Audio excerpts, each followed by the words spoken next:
ప్రియ విశ్వాసులారా, ఈ శనివారం రోజున ఉదయకాలపు వాక్య ధ్యానంలోకి ప్రేమపూర్వకమైన ఆహ్వానాన్ని అందిస్తున్నాను. ప్రార్థించడం. కనికరం గల ప్రభువా, ఈ ఉదయం వాక్యం ద్వారా మాతో మాట్లాడి మమ్మల్ని బలపరచమని, మా అనుదిన జీవితంలోని ప్రతి అవసరం తీరుస్తూ మీరే తోడుగా ఉండమని యేసు నామమున ప్రార్థిస్తున్నాం తండ్రి, ఆమేన్.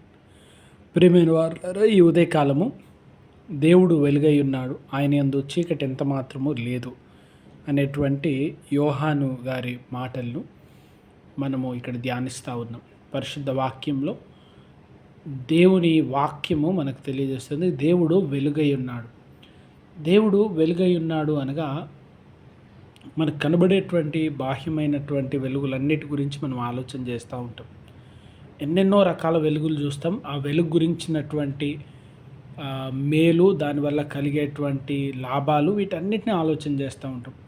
సృష్టి ఆదిలో దేవుడు మొట్టమొదట కలగజేసింది భూమి మీద వెలుగు కలుగునుగాక. వెలుగుకు చాలా ప్రాముఖ్యత ఉంది. బైబిల్లో అనేక చోట్ల వెలుగు గురించినటువంటి ప్రస్తావన చూస్తాం.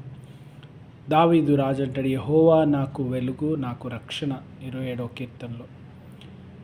అదే రీతిగా దేవుని వాక్యంలో అనేక చోట్ల వెలుగు గురించిన ప్రస్తావన. మత్తయి సువార్తలో యేసు ప్రభువు వారు కొండ మీద ప్రసంగంతో, మీరు లోకమునకు వెలుగై ఉన్నారు. యోహాన్ సువార్తలు కూడా మళ్ళీ మనం గమనిస్తూ ఉంటాం వెలుగు గురించిన ప్రస్తావన. ఇప్పుడు యోహాన్ పత్రికలో చూస్తూ ఉన్నాం దేవుడు వెలుగై ఉన్నాడు. వెలుగు అనేక చోట్ల కనబడుతూ ఉంది. వెలుగు గురించినటువంటి మాటలు, వెలుగు స్వచ్ఛతకు, వెలుగు పరిశుద్ధతకు, వెలుగు సత్యానికి గుర్తుగా ఉంది. పాపము, అజ్ఞానము, దేవుని నుంచి దూరమైపోవడము చీకటికి గుర్తుగా ఉంది. మనం జ్ఞాపకం చేసుకున్నట్టుగా గ్రీకు వారు, రోమీలు శరీరమైనటువంటి ఆలోచనలు గురించి వారు జ్ఞాపకం చేసుకుంటూ, వాళ్ళలో ఉన్న ఇంకొక వేదాంతం ఏంటంటే హెడోనిజం. హెడోనిజం అంటే సుఖాన్ని ప్రేమించడం, ప్రాణమా తిను తాగు ఆనందించు అని ఇటువంటి ఆలోచనలు కలిగినటువంటి వారు. ఇదే లోకం, ఇంతే జీవితం, కాబట్టి సంతోషించు, సుఖంగా ఉండు అని పాప క్రియల వైపు మానవుని నడిపిస్తూ ఏ తప్పు లేదు అని ఇష్టానుసారమైనటువంటి జీవితాన్ని జీవించడానికి వారిని ప్రేరేపించి రెచ్చగొట్టేటువంటి వారు. కనుక ఏ చీకటి పని చేసినా, ఏ తప్పు పని చేసినా కూడా సమర్థించుకునేటువంటి హృదయం. ఒకసారి పాపానికి అలవాటు పడిపోయిన తర్వాత హృదయము సమర్థించుకోవడానికి ప్రారంభిస్తుంది. ఇది చాలా భయంకరమైంది. ఒకవేళ నేను చేసింది తప్పు అని హృదయం గద్దించే పరిస్థితిలో ఉంటే, మనస్సాక్షి గద్దిస్తూ ఉంటే తిరిగి ప్రభు దగ్గరకు వచ్చి పశ్చాత్తాపడి దేవుని వైపు తిరగచ్చు.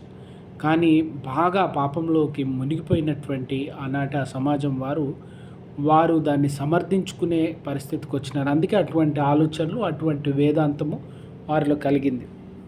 ఇటువంటి మాటలు మాట్లాడే వారితో మనం చాలా జాగ్రత్తగా ఉండాలి. ఎందుకంటే వారు పాపాన్ని సమర్థించుతూ ఉన్నారు, తప్పుల్ని సమర్థించుతూ ఉన్నారు.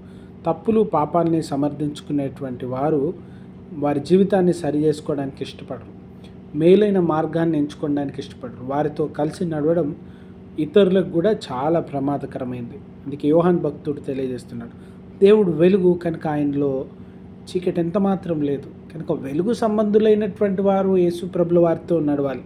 వెలుగు సంబంధులైనటువంటి వారు యేసు ప్రభుల వారిని పోలి జీవించాలి.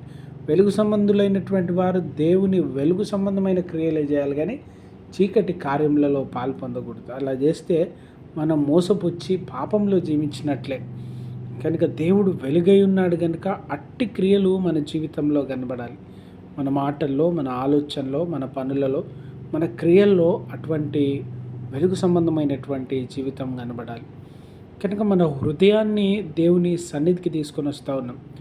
దైవజనులు, సంఘ పితరులలో ఒకరు అగస్టిన్ గారు, వారు రాసినటువంటి కన్ఫెషన్స్ అనే పుస్తకంలో, ఒప్పుకోలు అనేటువంటి పుస్తకంలో ఆయన రాస్తారు, ప్రభు మా హృదయము నీ ఎదుట తెరవబడినట్టుగా ఉంది, నీకు కనుమరుగుగా మేమేమి ఉంచలేము. మా హృదయం బట్టబయలై, మా హృదయంలో ఉన్నవన్నీ నీకు తెలిసే ఉన్నవి, ఏది చీకటి లేదు, ఏది దాచి ఉంచలేము. దేవుని వాక్యంలో కూడా మనం చూస్తూ ఉంటాం, సామెతల గ్రంథంలో, ప్రభా పాతాళము అగాధ కూపం నీ కళ్ళకు కనబడతాయి కదా, నరుని హృదయం ఇంకెంత తేటగా నీకు కనబడుతూ ఉంది, నీ ఎదుట మేమేమీ దాచలేం. కనుక ఈ ఉదయకాలం మనం జ్ఞాపకం ఉంచుకోవాలి, దేవునికి మరుగుగా కనబడకుండా మనం చేసేది ఏదీ లేదు. కనుక దేవుని సన్నిధిలో ఒప్పుకొని విడిచిపెట్టి జీవితం సరి చేసుకొని ప్రభు మార్గంలో నడవడం చాలా ప్రాముఖ్యమైనటువంటిది. ఆయనకి కనబడినటువంటిది ఏదీ లేదు. మన హృదయంలో చీకటి ఉండకూడదు. బయటికి గొప్పగా కనబడుతూ ఉన్నామేమో. యూదులు యేసుప్రభుల వారు పరిసయ్యుల్ని శాస్త్రులను తిడతారు. మీరు సున్నం వేసిన సమాధిలాగా కనబడతారు, బయటికి తెల్లగా కనబడతారు, బయటికి అందంగా కనబడతారు, లోపటంతా కుళ్ళే. ఈ దినాన మనం బయటికి బాగా కనబడి, బయటికి గొప్పగా కనబడి, లోపల పాపం ఉంటే, లోపల భయంకరమైన జీవితం ఉంటే ప్రభు ఇష్టపడు.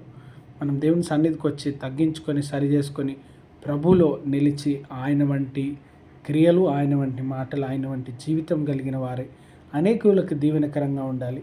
ఈరోజు సంఘాన్ని దూషిస్తున్న అనేకులు మన తప్పుల్ని ఎత్తిపట్టి మనల్ని అవమానపరుస్తూ ఉన్నారు. దేవుని నామానికి దూషణ మన వల్ల జరుగుతూ ఉంది. మనం లోకానికి వెలుగుగా ఉండలేని స్థితిలో ఉన్నాం. మనమే లోకం పాలైపోయినటువంటి పరిస్థితుల్లో ఉన్నాం. ఈ దినాన దేవునిలో విశ్వాసము, దేవునిలో భక్తి, దేవునిలో ఎదగడం అనేటువంటి వాటిని విడిచిపెట్టి ఈ లోకపరమైన వాటిని బట్టి చింతిస్తూ బాధపడుతూ అదే లోకంగా ఆలోచించే అనేకుల మధ్యలో మనం జీవిస్తూ ఉన్నాం. మన సంఘాలు మనము కళ్ళు తెరిచి దేవుని వైపు తిరగాలి. పశ్చాత్తాపంతో ఒక మంచి నూతన సమాజాన్ని నిర్మించేటువంటి వారిగా, మంచి క్రైస్తవ సమాజాన్ని నిర్మించేటువంటి వారిగా అడుగులు వేసే కృపా దేవుడు మనకు కలుగజేయను గాక. ప్రార్థించుదాం. కనికరం గల ప్రభువా, వాక్యానుసారంగా జీవించి కృప దయచేయండి. వాక్యం విన్న ప్రతి బిడ్డను విశ్వాసాన్ని దీవించి వారి జీవితంలో మేళ్ళు, దీవెనల ఆశీర్వాదములు కలుగజేయమని మమ్మల్ని బలపరుస్తూ దినదినం మేళ్లతో తృప్తిపరచమని యేసు నామమున ప్రార్థిస్తున్నాం. ఆమెన్. God bless you.